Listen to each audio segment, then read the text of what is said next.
Hello friends, मैं रवि आप सभी का आपके अपने YouTube channel Shri Ganesh college of education में हार्दिक स्वागत करता हूं। तो फ्रेंड्स, आज हम आपके लिए एक और इम्पोर्टेंट टॉपिक लेके आए हैं जो आपके बीएड फर्स्ट ईयर कोर्स के पेपर थर्ड यानी लर्निंग एंड टीचिंग में बहुत ही इम्पोर्टेंट टॉपिक है। ये आपके एग्ज़ाम पॉइंट ऑफ व्यू, आपके पात्रता के जितने भी एग्ज़ाम हैं, चाहे वो सीटेट है, एसटेट है, यूपी टेट है, या फिर आपके जॉब्स हैं जैसे केवीएस, DSSB और भी जितने भी आपके टीचिंग के जितने भी जॉब्स के एग्ज़ाम होते हैं, उनके पॉइंट ऑफ व्यू से आपका काफ़ी इम्पोर्टेंट टॉपिक है। तो आज हम करने जा रहे हैं, इस टॉपिक का क्या नाम है, लेवल्स ऑफ टीचिंग। क्या है? लेवल्स ऑफ टीचिंग, यानी इसको हिंदी में क्या बोलेंगे, शिक्षण के स्तर। शिक्षण के स्तर। तो फ्रेंड्स, अगर हम इसकी बात करें कि levels of teaching, levels of teaching ये क्या है, आपके जो टीचर और स्टूडेंट की एक्टिविटी के अनुसार कहीं पे टीचर ज़्यादा एक्टिव है, कहीं पे स्टूडेंट ज़्यादा एक्टिव है, और कहीं पे उसके बौद्धिकता को देखते हुए, उसके समझ को देखते हुए इसको बनाया गया है। इसको कितने पार्ट में डिवाइड किया गया आपके लेवल्स ऑफ टीचिंग को, यानी शिक्षण के स्तर कितने बताए गए आपके, 3 बताए गए। कितने? 3 आपके लेवल ऑफ टीचिंग बताए गए हैं। उनके क्या क्या नाम है? सबसे पहला क्या है आपका, मेमोरी लेवल। क्या है? Memory level. इसको हिंदी में क्या बोलेंगे हम, स्मृति स्तर। क्या बोलेंगे? स्मृति स्तर। सबसे पहला क्या आपका मेमोरी लेवल, इसको हिंदी में क्या बोलेंगे हम, स्मृति स्तर। इसके प्रोपोनेंट कौन है, इनके प्रतिपादक कौन है, हर्बर्ट। दूसरा आपका क्या आ जाता है, अंडरस्टैंडिंग लेवल यानी बौद्धिक स्तर। इसके क्या नाम, प्रोपोनेंट कौन है, इनके प्रोपोनेंट देखिए मैंने अलग कलर में भी लिखा हुआ है, मॉरिसन। कौन है? मॉरिसन। कौन है? मॉरिसन। तीसरा आपका आ जाता है रिफ्लेक्टिव लेवल, हिंदी में इसको क्या बोलेंगे, चिंतन स्तर। इसके प्रोपोनेंट कौन है, हंट। कौन है? हंट। तो ये क्या आपके 3 लेवल ऑफ टीचिंग है। तो फ्रेंड्स, इसमें इनकी इंपॉर्टेंस के अनुसार इनकी अलग अलग, इनको हिरार्किकल ऑर्डर में भी रखा गया है। वो अभी आप इसका चाहे तो स्क्रीनशॉट ले सकते हैं, फिर हम उस पर अगले पे चलते हैं। तो फ्रेंड्स, जैसा कि ये हिरार्किकल ऑर्डर दिया हुआ है आपका, जिसमें आपके इसमें ट्राइंगल बना हुआ है, एक त्रिभुज बना हुआ है। इसमें सबसे पहले सबसे निचले स्तर पे क्या दिया गया है आपका, मेमोरी लेवल यानी स्मृति स्तर। इसमें आपका जो मेमोरी लेवल है, जो स्मृति स्तर है, इसको बिल्कुल नीचे रखा गया है। इसको निम्न स्तर का यानी सबसे निचले स्तर का क्या कहा जाता है, इसको टीचिंग का सबसे निचला स्तर कहा जाता है, इसलिए इसको सबसे नीचे रखा गया है। दूसरा क्या है, अंडरस्टैंडिंग लेवल। अंडरस्टैंडिंग लेवल को दूसरे पे क्यों रखा गया है, क्योंकि ये इन दोनों के ये मध्य में दिया हुआ है, दूसरे नंबर पे दिया हुआ है। इसको मेमोरी लेवल से अच्छा माना गया है। इसको अंडरस्टैंडिंग लेवल को आप इसको सब मतलब दूसरे नंबर पे किससे अच्छा माना गया है, मेमोरी लेवल से अच्छा माना गया है। और तीसरे नंबर पे आ जाता है आपका रिफ्लेक्टिव लेवल। इसको टॉप पे क्यों माना गया, देखिए हमने नीचे से ऊपर यानी इसको आरोही यानी असेंडिंग ऑर्डर में हमने लिखा है, इसको असेंडिंग ऑर्डर में लिखा है। इसके क्वालिटी के अनुसार इसको असेंडिंग ऑर्डर में रखा गया है, जिसमें सबसे ऊपर यानी सबसे टॉप के ऊपर क्या रखा गया है आपका, रिफ्लेक्टिव लेवल यानी चिंतन स्तर को सबसे ऊपर का दर्जा प्राप्त है। तो और सबसे नीचे कौन सा है, मेमोरी लेवल। सबसे बॉटम में कौन सा है आपका, बॉटम में आपका कौन सा है, मेमोरी लेवल। क्यों रखा गया है आपके मेमोरी लेवल को सबसे नीचे, रिफ्लेक्टिव लेवल को सबसे ऊपर क्यों रखा गया है, अंडरस्टैंडिंग लेवल को मध्य में क्यों रखा गया है, इसके बारे में हम जानेंगे। देखिए एक चीज बात ध्यान रखिए, जो आपका मेमोरी लेवल है, भले ही इसको सबसे नीचे रखा गया है, लेकिन ये क्या करता है, आपका जो अंडरस्टैंडिंग लेवल है, आपका रिफ्लेक्टिव लेवल है, इसके लिए बेस तैयार करता है। क्या करता है, इसके लिए बेस तैयार करता है। इसके बिना ये दोनों आपके लेवल है, ये जो आपके 2 स्तर है, बौद्धिक स्तर है, जो चिंतन स्तर है, स्टूडेंट्स, ये भी अधूरे होते हैं। तो क्यों है ये, इसके बारे में हम अभी जानेंगे।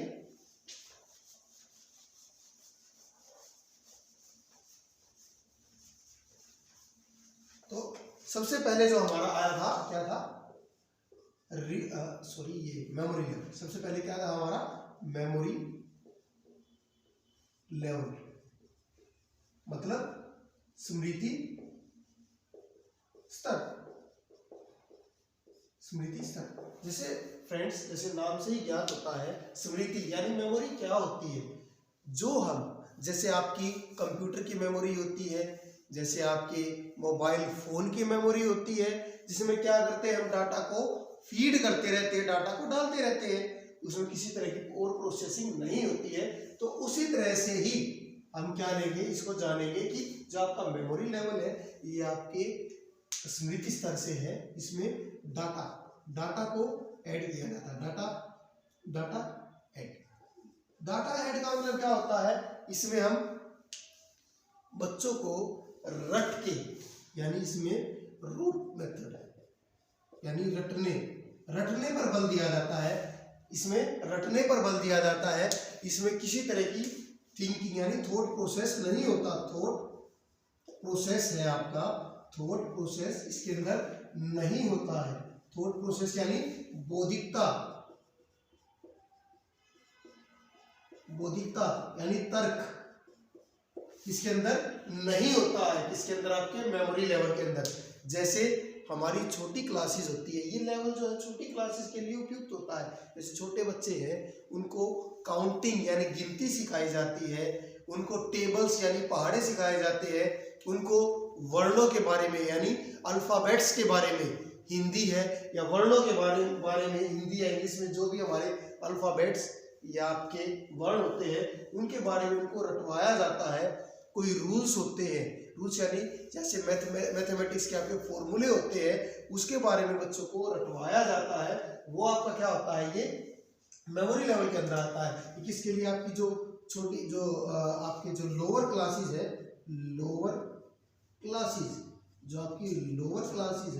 जो छोटी क्लासेस के बच्चे होते हैं, जो छोटी कक्षा के बच्चे होते हैं, उनको वो इस स्तर के अंदर आते हैं जिसमें बच्चों को सिर्फ और सिर्फ रटने के ऊपर बल दिया जाता है। किसी तरह की तर्क करने की क्षमता, किसी तरह की बौद्धिकता उनके अंदर नहीं पाई जाती है, और उन बच्चों का अंडरस्टैंडिंग लेवल वैसे भी कम ही होता है। तो ये मेमोरी। अब इसमें टीचर है, आपका जो टीचर है या स्टूडेंट है,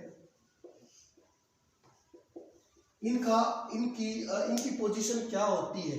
देखिए, जैसे हमने कहा कि टीचर क्या करता है, बच्चों को रटवाता है, खाली बच्चों को किसी तरह की अंडरस्टैंडिंग, बच्चों को किसी तरह के थॉट प्रोसेस है इसके अंदर ना के समान होते हैं। तो इसमें जो टीचर का जो रोल होता है, यानी जो शिक्षक का जो रोल होगा वो क्या होता है, शिक्षक का रोल जो क्या होता है, इंपॉर्टेंट होता है, यानी मेन होता है। शिक्षक का रोल क्या होता है, इसके अंदर मेन होता है, यानी मुख्य होता है। और स्टूडेंट क्या होते हैं, स्टूडेंट का रोल क्या होता है, स्टूडेंट का रोल गौण होता है, यानी इनएक्टिव होता है, इनएक्टिव। और टीचर का क्या रोल होता है इसमें, एक्टिव, यानी इसके अंदर टीचर ज्यादा एक्टिव होगा और स्टूडेंट्स क्या होंगे, इनएक्टिव होंगे। जैसे आप कक्षा में लगाइए, कक्षा में जब छोटी कक्षा के बच्चे होते हैं उनको टीचर क्या करता है, पढ़ाता है, बच्चे ध्यान से सुनते रहते हैं, बच्चे क्या करते हैं, ध्यान से सुनते रहते हैं, यानी इनएक्टिव होते हैं ज्यादातर, वो ज्यादा क्वेश्चंस नहीं पूछते हैं। इसमें टीचर क्या करता है, कैसे बच्चों को पढ़ाता है, ड्रिल, यानी ड्रिल के माध्यम से बार बार रटवा कर, यानी बार बार दोहरा के, रिपीटिशन।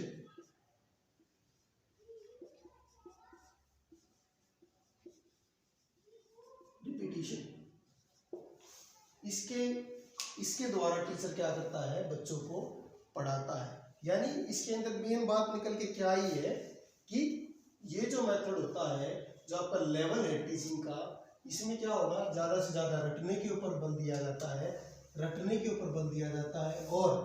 और क्या होगा, इसके अंदर थॉट प्रोसेस ना के समान होता है, और होता है तो बहुत कम होता है। ठीक है। तीसरा क्या होगा, ये लोअर क्लासेस के लिए इंपॉर्टेंट होता है, और इसमें टीचर क्या होता है, मेन होता है, टीचर एक्टिव होता है और स्टूडेंट क्या होते हैं, इनएक्टिव होते हैं, गौण होते हैं। स्टूडेंट्स का जो रोल होता है वो गौण होता है। इसमें किस किस मेथड का, जैसे ड्रिल मेथड है आपका, बच्चों को बार बार दोहराया जाता है, उससे बच्चों को इसमें पढ़ाया जाता है। लेकिन हम इसको निम्न स्तर का तो कह रहे हैं, ये आपका निम्न स्तर का जो लेवल है ये माना गया है, लेकिन इसका अपने आप में इसकी इम्पोर्टेंस होती है। इसकी क्या इम्पोर्टेंस होती है कि छोटी क्लास के बच्चों के लिए ये छोटी क्लास के बच्चों के लिए काफ़ी इम्पोर्टेंट होता है, छोटी क्लास के बच्चों के लिए इम्पोर्टेंट होता है। और ये क्या करता है, आपका जो अंडरस्टैंडिंग लेवल है और आपका रिफ्लेक्टिव लेवल है उसके लिए बेड तैयार करता है, उसके लिए बेस तैयार करता है आपका मेमोरी लेवल। तो इसके बाद हमारा दूसरा आ जाता है आपका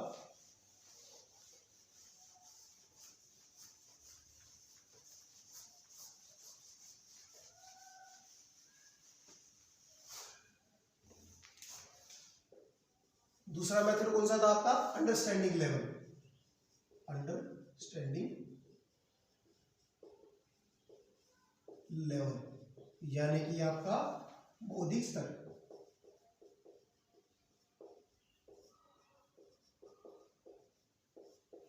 ये क्या है आपका बौद्धिक स्तर। इसमें देखिए ये क्या है, ये आपके रिफ्लेक्टिव लेवल और आपका जो मेमोरी लेवल है उसके बीच में लाई करता है, यानी इसके बीच में, यानी मध्य स्तर का इसको टीचिंग लेवल माना गया, यानी स्तर माना गया है। क्यों?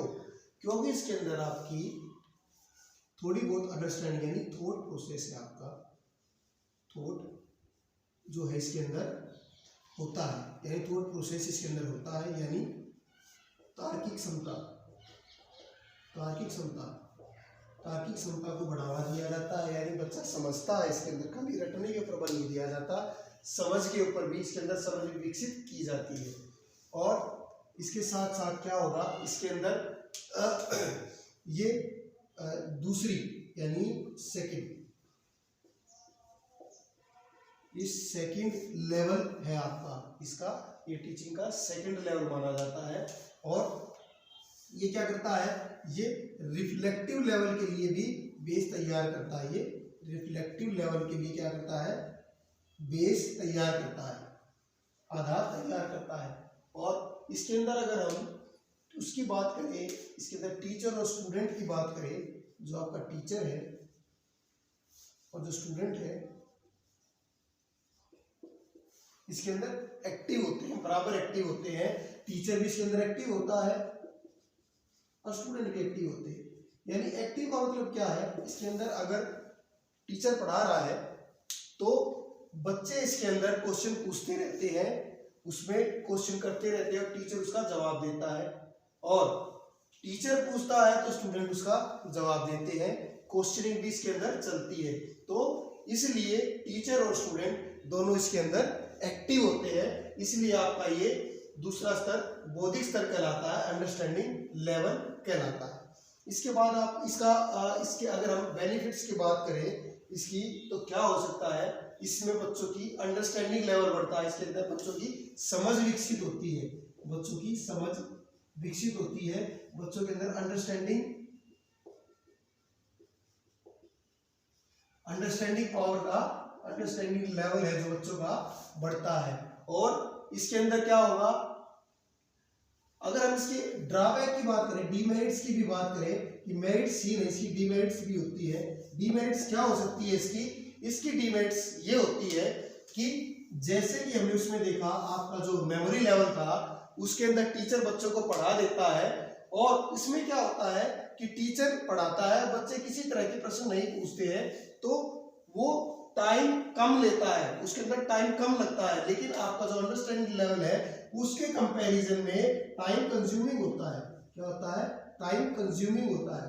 क्यों, इसमें खाली टीचर पढ़ा के उसका काम पूरा नहीं हो जाता, उसको बच्चों को समझाना भी होता है, उनकी कोई क्वेरी होती है तो वो भी उसको देखनी होती है, उसके साथ साथ उसको बच्चों को रेगुलेट भी करना होता है, उसको किसी तरह से बच्चों को काबू नहीं करना है, उसको बच्चों को ऑब्जर्व करना होता है इसके अंदर। ठीक, इसके बाद आपका तीसरा लेवल आ जाता है रिफ्लेक्टिव लेवल।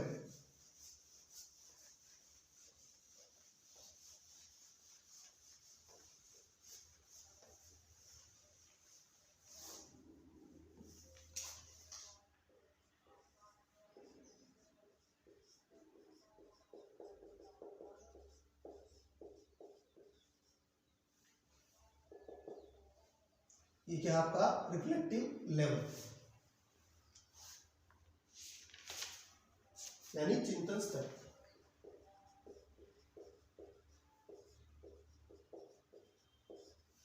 रिफ्लेक्टिव लेवल है आपका, चिंतन स्तर है, ये उच्च श्रेणी का यानी उच्च कोटि का ये लेवल माना गया है, उच्च कोटि का स्तर माना गया है किसका, आपका शिक्षण का, यानी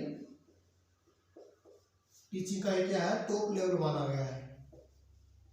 क्यों माना गया है आपका, इसके अंदर क्या होगा, आपकी अंडरस्टैंडिंग, इसके अंदर आपका जो चिंतन लेवल आ जाता है, चिंतन स्तर शुरू हो जाता है, इसके अंदर अंडरस्टैंडिंग बिल्ट होती है, इसमें किसी तरह के घटने के ऊपर ध्यान नहीं दिया जाता, इसमें क्रिएटिविटी, इसके अंदर क्रिएटिविटी भी ज़्यादा होती है, और इसमें खुद करके बच्चा ज़्यादा सीखता है, इसमें टीचर बच्चे को ज़्यादा नहीं पढ़ाता है। यानी अगर हम टीचर स्टूडेंट की बात करें, टीचर और स्टूडेंट की बात की जाए, तो इसके अंदर जो स्टूडेंट है वो एक्टिव पार्टिसिपेट करते हैं, उनका क्या होता है, उनका एक्टिव पार्टिसिपेशन ज्यादा होता है, वो ज्यादा सक्रिय होते हैं।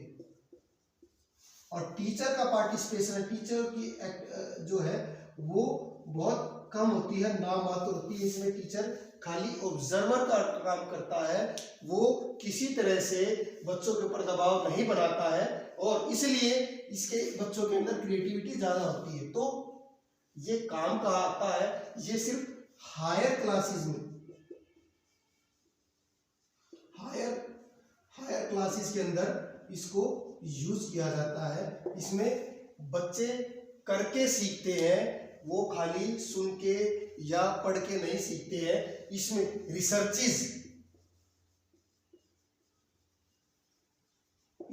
रिसर्चेस के ऊपर भी काम किया जाता है। तो यह क्या आपका तीसरा है आपका रिफ्लेक्टिव लेवल ऑफ टीचिंग। तो क्या इसके फायदे के साथ साथ कोई नुकसान भी है? तो नुकसान, अगर हम डीमेरिट्स की बात करते हैं तो इसकी डीमेरिट्स क्या हो सकती है, यानी इसके दोष की बात करें तो दोष क्या होगा इस मेथड का दोष ये है, ये बहुत ज्यादा टाइम कंज्यूमिंग होता है, इसमें समय ज्यादा लगता है। क्या लगता है? समय ज्यादा लगता है, टाइम का कंजप्शन